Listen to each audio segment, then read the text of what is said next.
Compass সিরিয়ালে আজকের পর্বে আপনারা দেখতে পাবেন শেষটাকে শ্বশুরমশাই বকাবকি করছেন আর বলছে তখন শেষটা যে কি বলছেন, আপনি আমাকে এই বাড়ি থেকে বের করে দেবেন। শোন মোনালিসা, তুই যে এরকম অধঃপতন যাবি তা আমি জানতাম না। থাক তো দাদুর সঙ্গে, যা খুশি তাই কর, আমি চললাম বলে সেখান থেকে চলে যায়। তখন মোনালিসা বলে, দাদু মা তো চলে গেল, এদিকে মাকে আটকাতে হবে তো। তখন অভিজ্ঞান দত্ত বলেন, হ্যাঁ যাও তোমার মাকে আটকাও, যদি না আটকায় আমার আর তোমার কিন্তু অনেক সিক্রেট তোমার মা জানে, আর ওকে ছেড়ে দেওয়া মানে সব কিছু কম্পাসকে বলে দেবে, তাই ওকে যেভাবেই হোক এখন আটকে রাখতে হবে।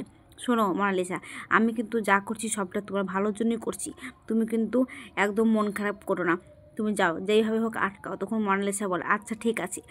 তখন মোনালিসা ঘর থেকে বেরিয়ে গেলে কম্পাস এদিকে সব কিছু শুনে হেডফোনে আর বলে, আমি জানতাম তুমি কিছুতেই এখন কাকিমাকে বাড়ি থেকে বেরোতে দিবে না। ঠিক তখনই কম্পাসের ঘরে বিহান আসে, আর তখন কম্পাস বিহানকে দেখলে হেডফোনটা কান থেকে খুলে আর বলে, কী হলো বলুন, কিছু বলবে? তখন বিহান বলে, হ্যাঁ কিছু বলার আছে। তো কি বলবে? তো আমি এমআইকে দিয়ে সব কিছু দেখিয়েছি যে ওই ভিডিওটা ফেক ভিডিও। তখন কম্পাস হাসে। তখন বিহান বলে, তুমি বিদ্রুপ ভাষা হাসছো, কিন্তু সবটা আমার কাছে কোনো ক্লিয়ার হয়নি। তুমি বলো যে তুমি ওই সন্ধ্যে 7টার সময়তে 4তলার বিল্ডিংয়ে জিতের সঙ্গে কি করো, এমন কি দরকার থাকে? তখন কম্পাস বলে, আমার কোনো কাজ থাকে বলি ওখানে যায়, আপনাকে সব কিছু কথা বলতে বাধ্য না, আপনার যা খুশি আপনি তাই ভাবতে পারেন। তখন বিহান বলে, আচ্ছা কেন তুমি আমাকে বলবে না? তখন কম্পাস বলবে, কেন বলবো আপনাকে? আপনি কে? আপনি কি আমাকে বইয়ের মর্যাদা দিয়েছেন? আপনি কি আমার কাছে স্বামীর মর্যাদা নেন? কোনো কিছুই তো না, তাহলে আপনাকে কেন আমি বলতে যাবো? তাই বলছি আপনাকে কোনো কিছু বলতে বাধ্য না। তখন বিহান বলে, আচ্ছা তোমার বেস্ট ফ্রেন্ড জিতকে সব কিছু বলতে পারো, অথচ তুমি আমাকে কেন বলতে পারো না? তখন কম্পাস বলে, সেরকম বলার মতো আপনি তো কোনো অধিকারও দেননি আমাকে। এদিকে মাহি দরজার আড়াল থেকে চুপি চুপি সব কথাগুলো শুনছে ওদের। তখন বিহান বলছে, তুমি কি বলছো এসব? তো হ্যাঁ, যেদিন বলার মতো হবে সেদিন ঠিক বলবো, সবার আগে আপনাকে বলা প্রয়োজন আমার, আর আপনাকে আমি বলতে চাই, কিন্তু এমন কোনো সম্পর্ক নয় আমাদের মধ্যে যে আমি আপনাকে বলতে পারবো বিশ্বাস করে, আর আপনি বা আমার কথাগুলো বিশ্বাস করবেন এটাই বা আমার কী আছে, কী গ্যারান্টি? তাই আপনাকে আমি কোনো কথা এখন বলতে পারবো না। তখন বিহান বলে, না তোমাকে বলতেই হবে। তখন কম্পাস বলে, বলতে তো চাই আমি 100 বারও বলছি বলতে চাই, কিন্তু আমি এখন বলতে পারবো না, বলা যখন সময় আসবে তখন আমি ঠিক বলবো, আমার একটু সময় লাগবে, কি করি আর কি করি না এসব বলে। তখন বিহান বলে, আচ্ছা ঠিক আছে। পরের দিন সকালে মেঘামেলা যায় জার্নালিস্ট হিসাবে ড্রেস পরে সেখান থেকে বেরোতে, আর ঠিক তখন কম্পাস এসে বলে, দিদিভাই শোনো, জেলারেদের কাছে গিয়ে কোনো কাজ হবে না।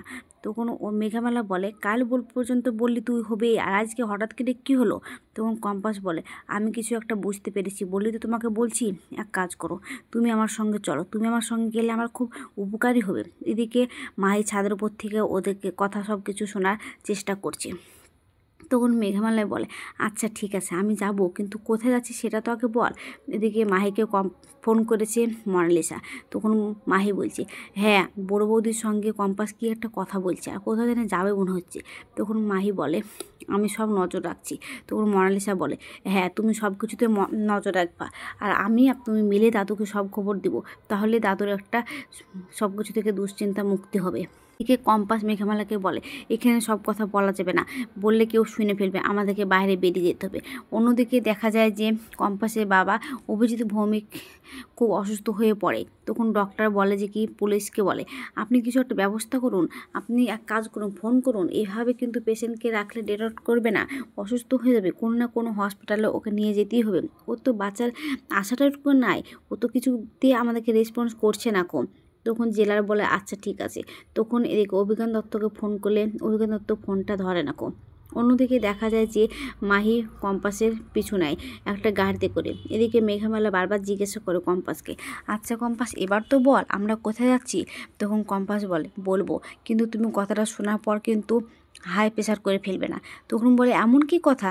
তো আমরা যাচ্ছি এখন অভিজ্ঞান দত্তর পিছু নিব, ও কোথায় যাচ্ছে না যাচ্ছে সব কিছু। শোনো, ও কিছু করতে পারবে না, আর কোনো চাপ নেই, ভয়ের কোনো কারণে। আমি সব কিছু ম্যানেজ করে দেবো, এসব বলে। এদিকে দেখা যায় যে মোনালিসা গিয়ে ও দাদুকে বলে, দাদু কম্পাস আর ওর বৌদি ভাই কোথাও একটা যাচ্ছে, মাই ওদের পিছু নিয়েছে কিন্তু ঠিকঠাক বলতে পারছে না যে কোথায় যাচ্ছে। তখন অভিজ্ঞান দত্ত বলে, তোমার মা এখন কী করছে? তখন বলে, মা একটু চিৎকার করছিল সকালে, কিন্তু এখন চুপচাপ হয়ে গেছে। আমি বুঝিয়েছি অনেক কিছু, মনে হচ্ছে এবার শান্ত হয়ে যাবে।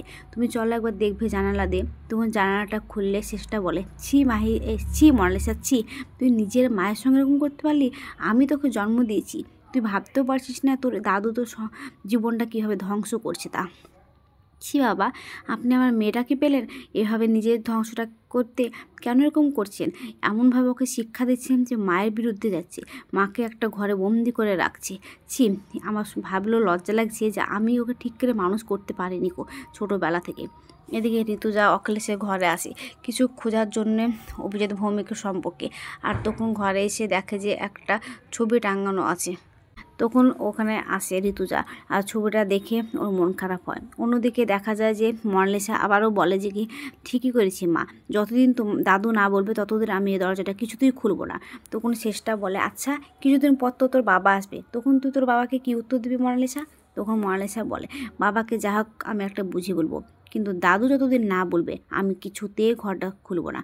তখন শেষটা বলে, বাবা যত কিছুই করুন না কেন আপনি কিছুতেই পারবেন না কম্পাসের বিরুদ্ধে যেতে।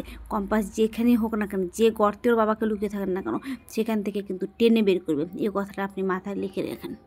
অন্যদিকে দেখা যায় যে ঋতুজা ঘরে কিছু খুঁজলে সেখানে বিহান চলে আসে, আর বিহানকে দেখে ঋতুজা ভয় খেয়ে যায়। আর তখন বলে, মা তুমি এই ঘরে, কিন্তু বাবার ঘরে তুমি কি করছো? তখন বলে যে না, আমি তো এই ঘরে থাকবো কিনা ঠিক নাই, তাই ভাবছি এখানে তো অনেক কিছু আমার দরকারি জিনিস আছে, তাই আমি ভাবছি ওগুলো নিয়ে চলে যাব। তখন বিহান বলে, মা তোমরা কি ভাবছো যে তোমরা দুজন ডিভোর্স দেবে? তখন ঋতুজা বলে, জানি না আমি কি করব, কিন্তু কিছু একটা ভাবছি। তখন বলে, শোন বেটা, একটা কথা বলি, তুই আমাকে বিশ্বাস করিস সারা জীবন, কারণ একমাত্র তুই জানিস আমার কষ্টটা। তখন বিহান বলে, মা একদম তুমি চিন্তা করো না, আমি জানি বাবা কীরকম লোকটা, একজনের সঙ্গে সম্পর্ক রাখেছে সারা জীবন। অন্যদিকে আবারও শেষটা বলছে, যেখান থেকে হোক, গর্ত থেকে হলেও কিন্তু কম্পাস ওর বাবাকে টেনে হিঁচড়ে বের করবে, আর সেদিনই হবে আপনার শেষ দিন, এসব বলে। তখন এদিকে অভিজ্ঞান দত্ত মোনালিসাকে বলে, চলো, বলে নিয়ে চলে যায়। তখন মোনালিসা বলে, আচ্ছা দাদু তুমি একটা কথা বলো তো, কম্পাসের বাবা সম্পর্কে কিছু একটা বলছো বা বলছো না কেন, কিছু তো বলো। তখন বলে, সময় হলে ঠিক জানতে পারবে, এখন তুমি তোমার মায়ের প্রতি খেয়াল রাখো, আর তোমার মা বারবার করে বললেও কিন্তু তুমি দরজা খুলবে না। আচ্ছা ঠিক আছে, এসব বলে। এদিকে কম্পাস দেখে যে একটা বাড়ি গাড়ি এসছে ওদের, আর তখন ও দিদিভাইকে বলে, দিদিভাই ওটা আমাদের বাড়ির গাড়ি না, আর ওটা তো মনে হচ্ছে মাহি, আমাদেরকে মনে হচ্ছে ও পিছু নিয়েছে, আমাদেরকে ফলো করছে। তখন মেঘামালায় বলে, হ্যাঁ ঠিকই বলেছো, দাঁড়াও গাড়িটা সাইড করুন তো, ওকে গেমে থাপড়ে দিয়ে আসি, ওকে থাপড়ে ওকে বাড়ি পাঠিয়ে দেবো। তখন কম্পাস বলে, না ওকে থাপড়াতে হবে না, আমরা ঠিক পাশ কাটিয়ে চলে যাবো, ও আমাদের খোঁজই পাবে না, চলুন আপনি তাড়াতাড়ি। এদিকে মাহি ওর পিছু নিয়ে থাকে। তখন কম্পাস বলে, আপনি তাড়াতাড়ি গাড়িটা চালান যাতে ওই গাড়ি আমাদের পিছু নিতে না পারে, এসব বলে। আগাম পর্বে দেখতে হবে যে মেঘামালা আর কম্পাস অভিজ্ঞান দত্তর গাড়ি পিছু নিতে বলে, আর ওর পিছু পিছু গিয়ে একটা জায়গাতে পৌঁছে যায়, আর সেখানে গিয়ে দেখে পুলিশ দাঁড়িয়ে আছে, আর বলে, এবার আমরা ঠিক জায়গাতে পৌঁছাতে পেরেছি বলে মনে হচ্ছে, কিছু একটা ক্লু তো পাবোই, এসব বলে। তখন মেঘামালা বলে, একদম ঠিক বলেছি। তখন ওখানে অভিজ্ঞান দত্ত ভিতরে ঢুকতে যায়, আর কম্পাস তখন সেটা দেখে ফেলে। তো আজকের পর্বটা কেমন হয়েছে, যদি ভালো লাগে তাহলে কমেন্ট, শেয়ার, সাবস্ক্রাইব করবেন। আর হ্যাঁ, ফেসবুক থেকে দেখলে অবশ্যই ফলো করবেন, আর কোনো জায়গায় ভুল ত্রুটি বলে থাকলেও আমাকে ক্ষমা করবেন।